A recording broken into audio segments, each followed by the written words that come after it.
can't buy. It resides between my eyes. Walk through the fire, came out better on the other side.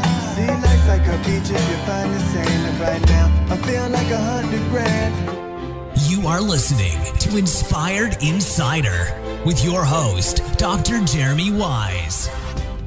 Dr. Jeremy Wise here, host and founder of InspiredInsider.com, where I talk with inspirational entrepreneurs and leaders. And today is no other. I'm going to introduce Ian Garlic in a second. But before I do, Ian, I always like to point out other episodes people should check out on the podcast. And, you know, I actually released an episode with Vern Harnish lately. It's actually a really good one. He had a new book that came out. Obviously, he has some books previously, Scaling Up, and some others. So check that out. I had did a podcast with John Corcoran, my business partner. We talk about, we sometimes do what are frequently asked questions. And this one was, I don't have time to start a podcast. And we talked about the 10 reasons how podcasting will actually save you time. And Ian, you know this because you have a podcast as well. And Ian, thanks for joining me. I know Ian is the founder of Garlic Marketing. He also has a podcast, an amazing podcast, the Garlic Marketing Show and True Law Stories. And if you are looking for someone, which you should be, that you can hand off your best client and you get this amazing case story video that you can deploy over and over again, because people always ask, hey, can I hear from other people that you've worked with? Well, you don't have to interrupt their day and go, yeah, let me introduce you. You have these videos that are already ready that you could send. We use Ian and his team. They're awesome. Basically, it's just a short introduction. Hey, take 15 minutes with our team to chat about your favorite things about that company, and they take care of everything else. Ian, what did I miss? I mean, videocasestory.com. Yeah, I mean, we do the strategy, the goals behind your video case stories, which I think we're going to talk about today. But yeah, that's what we do. We also can help with other types of videos. Once you get those done, your About Us videos, your FAQ videos, like Jeremy said, a whole list of videos. We create that whole strategy for you. So, you know, we're talking because the great thing about podcasts is whatever I am working on personally or business wise, I could have some of the top people I trust to talk about it. And, you know, we're approaching the new year, and I were discussing goals, and I always am curious how high level people set goals, what they do to plan their goals. And so I want Ian to come on and talk about goal setting a little bit. And so I don't know if you want to start off about the different areas that you think about or look at when it comes to goal setting. Sure. I mean, I try and think about, like, throughout my entire life, like, what do I want spiritually, financially, family, you know, marital, of course. I mean, then there's business, but then, you know, health wise, of course, fun wise, what do I want to do? What do I want to learn? What do I want to experience? Plan it out. And, you know, I'm one of those people that it's very, you know, I'm not a planner. I'm not that person that does that, but I firmly believe in setting those goals, thinking about getting some intention down. And then business wise, obviously, you know, we do top down planning. So we go, hey, this is what our numbers are. And then we look at what our current numbers are and go, what do we want to sell? How much do we want to sell of this? Who do we want to work with? Who do we want to target? What new, what are we going to need to do to get there? What new, you know, what new things are we going to need to do over the next year to get that done? I'm doing this right now. I try and do it twice a year. This is not as intense a one as middle of the summer. I try and get really intense into it middle of summer because I feel it's a better time to be doing goal planning for business and personally, because it's quieter, right? We think of the holidays now as holidays. And I think that term is, we're recording this right after Thanksgiving. The word holiday is not appropriate for the holidays because it's definitely not a quiet time in most of our lives, is it? Yeah. Thanksgiving, Christmas, New Year. I mean, it all kind of just is a couple months span where people are busy. Very busy. Right. And everything's kind of chaotic. And I think so. When you sit down in the summer or now, what do you do? I think about, long term, where I want to be, I think about the past year, what worked, what didn't, what goals did I have that I didn't achieve, what goals did I achieve, what changed. And one thing, big things I'm always asking myself is, is this really what I want, right? Is this really me? Is this Ian? Because I think there's a lot of us that are putting goals that are based on what other people, like, hey, I want to make X amount of dollars. I hear that all the time. I want to 10X our revenue. I'm like, why? All right. Why do you want to 10X your revenue? I mean, that's fine if that's your goal, if that's really what you want. But I think that's one of the big things I do is I think through it, think what worked and what didn't. After I do that, I start to list out, achievement goals and process goals. So I think it's great to have like, I want to be doing this, or I want to, lose 50 pounds, or I want to make X amount of dollars. Those are achievement goals, and you're not happy until you get them. What's one thing I've learned, especially if you're like type A, you're like, I want to get there. And, if you don't get them, it's easy to drop off. So then I think of process goals, meaning what do I need to do on a daily basis to make myself move towards these things and, happy. And I really think of those, like those process goals. Like I want to meditate every day, right? Or I want to write every day. I love to write. I think it helps everyone out. Everyone should be writing every day. Journaling every day. Practicing. I like my ukulele. You can see the ukulele back there. So practicing ukulele, spending time with, spending meaningful time with my son, and with my wife, and getting on the boat. And what do I need to do to make sure those things happen? And once I get those process goals done, I think of, small, medium, and large. So what's the minimum amount that would count? And what's the top level I want to get? Because you can't, that's another thing. And after that, it's like, what's going to stand in my way of these? Because what I found with goal setting, it's great. But like, if you just set goals and you don't think about how you're going to get there, well, that's why most New Year's resolutions fail, right? And also, if you set these goals like, hey, I'm not running right now, but I'm going to run 3 miles a day. You go from 0 to 3 miles a day, you might be able to do it. Most likely you're going to get injured. And what are you going to do when you get injured? I mean, I get injured all the time. So for me, thinking about lifting weights every day, well, that's fine. But, if I'm like, I'm going to do 2 hours of weightlifting every day, I'm going to get injured. And then I'm going to be depressed because I'm not lifting 2 hours a day. So thinking of that small process goal, what's the minimum? Like for me, for a long time, it was before COVID, it was just walk in the gym every day. I got that from Glenn Dawson, right? And I don't know if you met him, but he's great, over at Reset You. And, he said, just walk in the gym. And that's an easy goal. But guess what happens when you walk in the gym? You start to do other stuff. Same thing with writing. I'm just like, hey, write anything for 5 minutes. Because some people do like a 500 word a day goal. And if you don't hit it, you're like, ugh. But there's some days I'm like, I write 2,000 words. And then there's some days I write 10, but I'm writing, and you set yourself up for success. And then what I'm starting to do is really look at those roadblocks and how to, that's my new thing this year, is really looking at the things that could get in the way. And what am I going to do when those things get in the way? Because that's what, people don't think about that. And I think that's where the failure of almost every program is they don't think about the psychology of the program and the reality of the program. They're like, well, we're going to make you, this Facebook ads course is going to make you $1 million. But I'm like, what happens when it stops working? Right? What happens when I don't have time for it? You got to be thinking through those things. It's interesting, like with videocasestory.com and collecting people's case stories, you think it's a simple thing, but like one of our biggest things is what happens when the person disappears, when the client disappears on us, right? How are we going to handle that? How are we going to handle if the story isn't that good? How are we going to handle because bad things happen, right? Unexpected things happen. It's how are you going to handle it?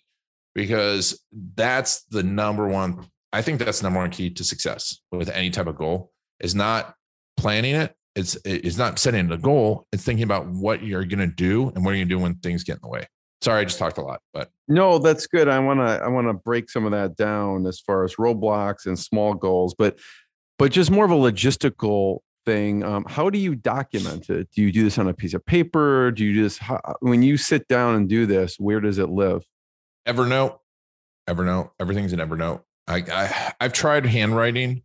My handwriting's horrible and I lose paper. So you'll sit down with Evernote and you will have these categories. And then under these categories, you may list different achievements that you want. And then you'll list different process or daily habits that you want.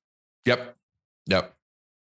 Exactly. And then I'll break down the achievements into what do I need to do for those achievements and get a little more streamlined another thing I'm trying to do is I'm way too ambitious. Like I'm like personally this year, I wanted to get better at ukulele. I want to learn piano. I want to start taking archery lessons. I want to play golf. I want to get really good at sailing. And like, that's great if I was a single guy who worked 20 hours a week, but then I look back at it, I'm like, I need to choose one of these things. Right. Plus I love so you'll kind of brain dump all the stuff that you want and maybe circle one or two. Exactly. I'm like, what do I really, really want to do this year? And that's been one of my biggest problems in the past is too many goals. I want to hear some examples of the small goals. And then some examples of roadblocks. So, I mean, you could choose any of the categories.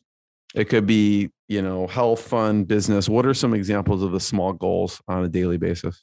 I mean, for health, health is, I think, the simplest. And this is one of the ones that I think everyone can achieve and learn from is because, I was writing about today. I trained for ultra marathons and I ran ultra marathons and I went, there was a point in my life where if I ran 7 miles a day, I felt bad about myself. Right. And then when I stopped that, it's really hard to start back even 1 mile, like go from 7 miles to 1 mile. And you're like, oh, I'm not doing anything. But for most people, if they ran 2 miles a day, it'd be a lot. But I'm like 7 miles a day wasn't enough.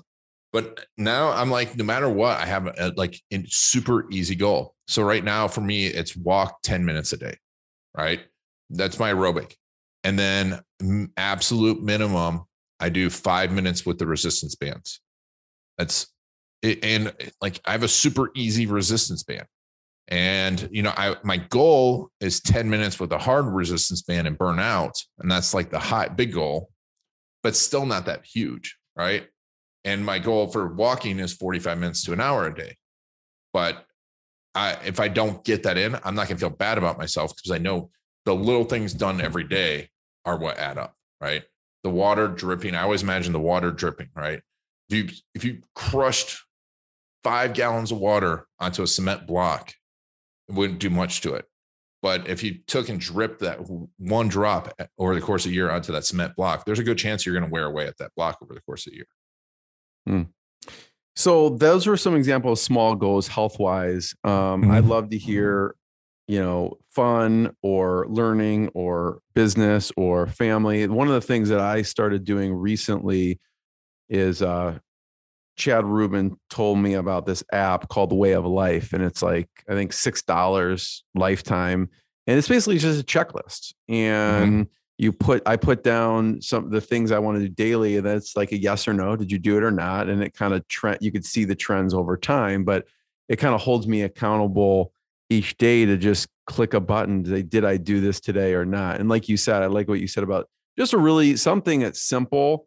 Because someone looked at my goal, for a health one would be do like 20 push-ups. Well, can I do more than that? Is that a lofty goal for me? No, it's not. But I know if I'm going down there to do like 2 sets of 10, I probably will do more than that. Right. It's like kind of Glenn's walk in the gym. Just don't make it so it's going to kill you. And again, people are going to vary with their opinions on this. Right. But, mine is kind of similar, like, great.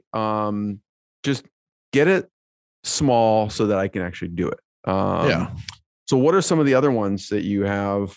I always love hearing because it sparks what maybe I should be doing or I should be thinking about that I'm not.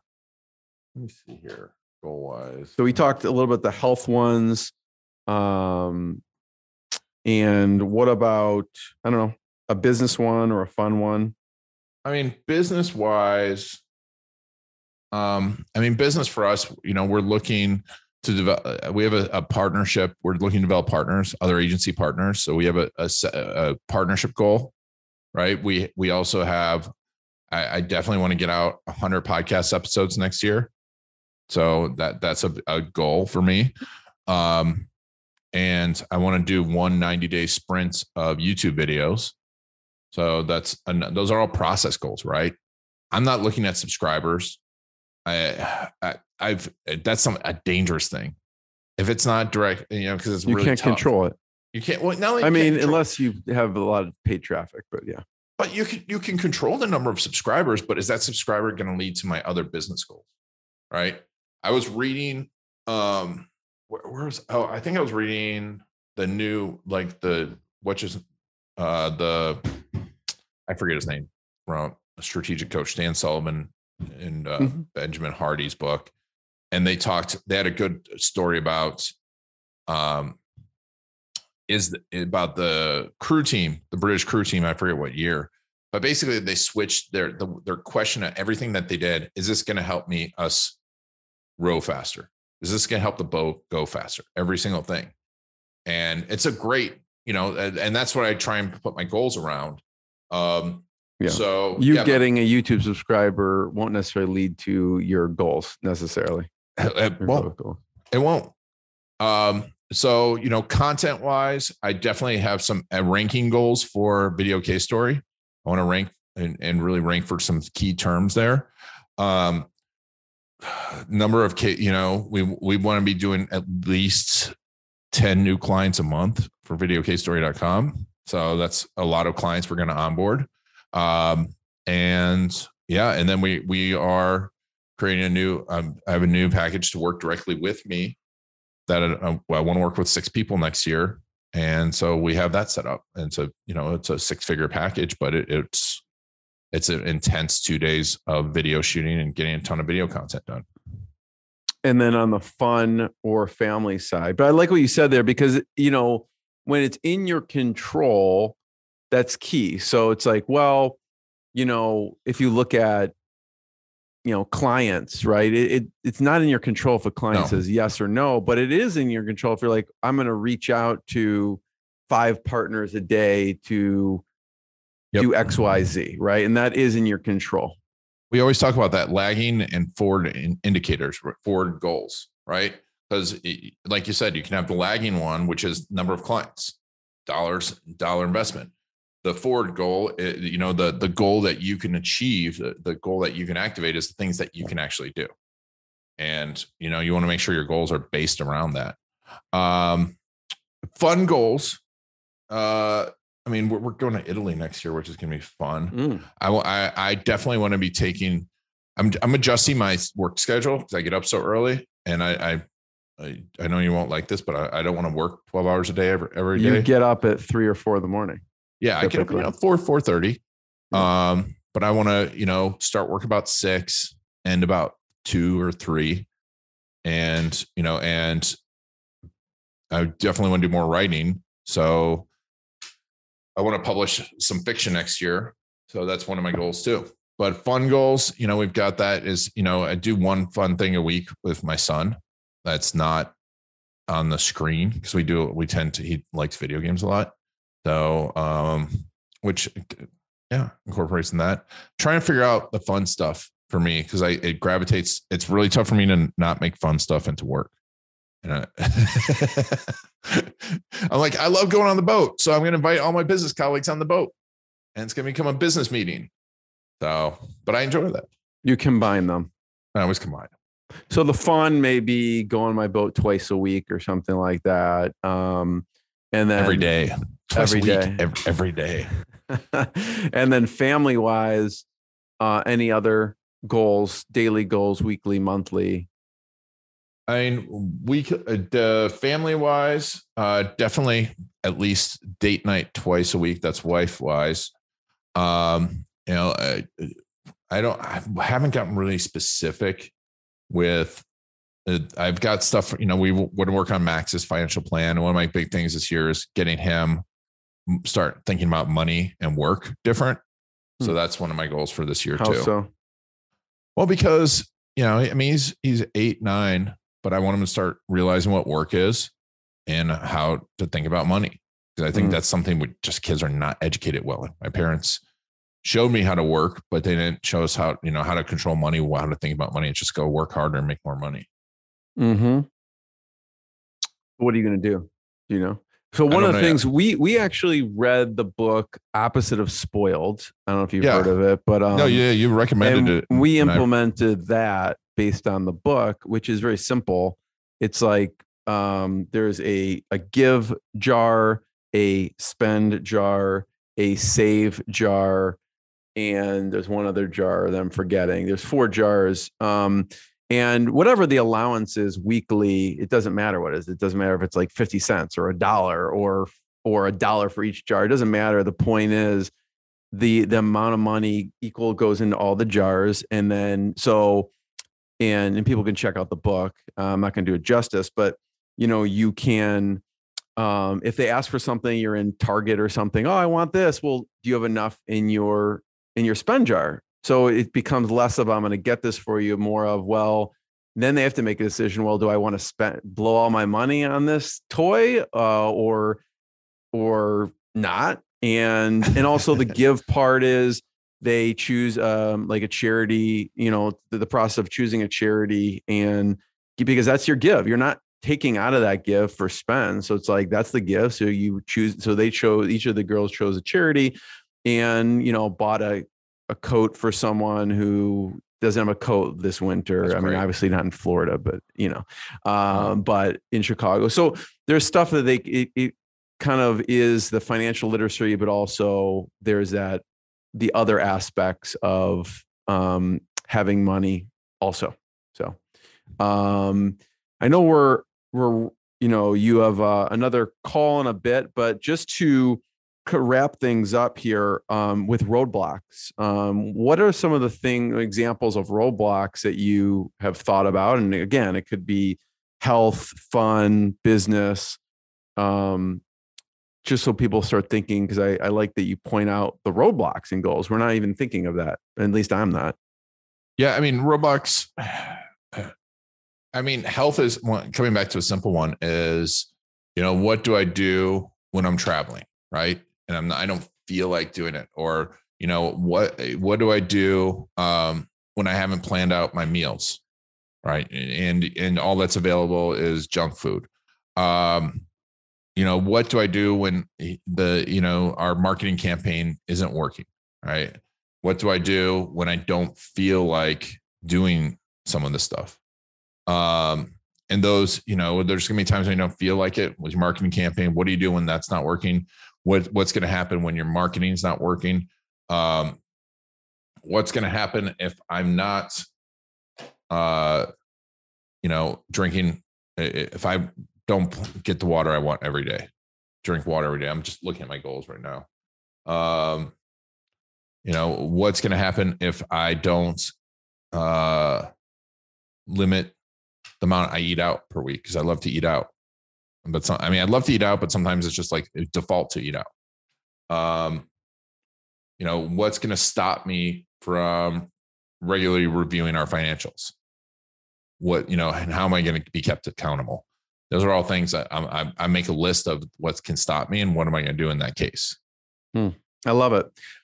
First of all, I want to thank everyone. Check out more episodes of Inspired Insider. Check out Rise 25. If you've thought about launching and running a podcast, it's more of like, how do you give to your relationships? How do you give to and profile the companies and the relationships that you know and love? I found no better way than having a podcast. So if you have questions, go to rise25.com. And where should we point people towards online to check out more? Yeah, go to videocasestory.com. You can get your video case story opportunity score. It's like low hanging fruit, 10 places you can use video case stories to, 10x your return on that investment. If you want to connect with me, LinkedIn or YouTube, you can go to, I can't remember, cruisetube.com to they could probably just Google your name. Probably you can Google my name garlic. and connect with me. Let me know you saw me on Jeremy's show. If you connect with me on LinkedIn or something like that, let me know you saw me on Jeremy's show. Because if you're just like, hey, and you try and sell me something right away, I'm probably going to ignore it. Exactly. But if there's anything I can help you with, genuinely help you with, besides buying something from you right away, let me know and I will try to do that. Cool. Thanks, everyone. Thanks, Ian. Thank you. What I got, you can't buy. It resides between my eyes. Walked through the fire, came out better on the other side. See, life's like a beach.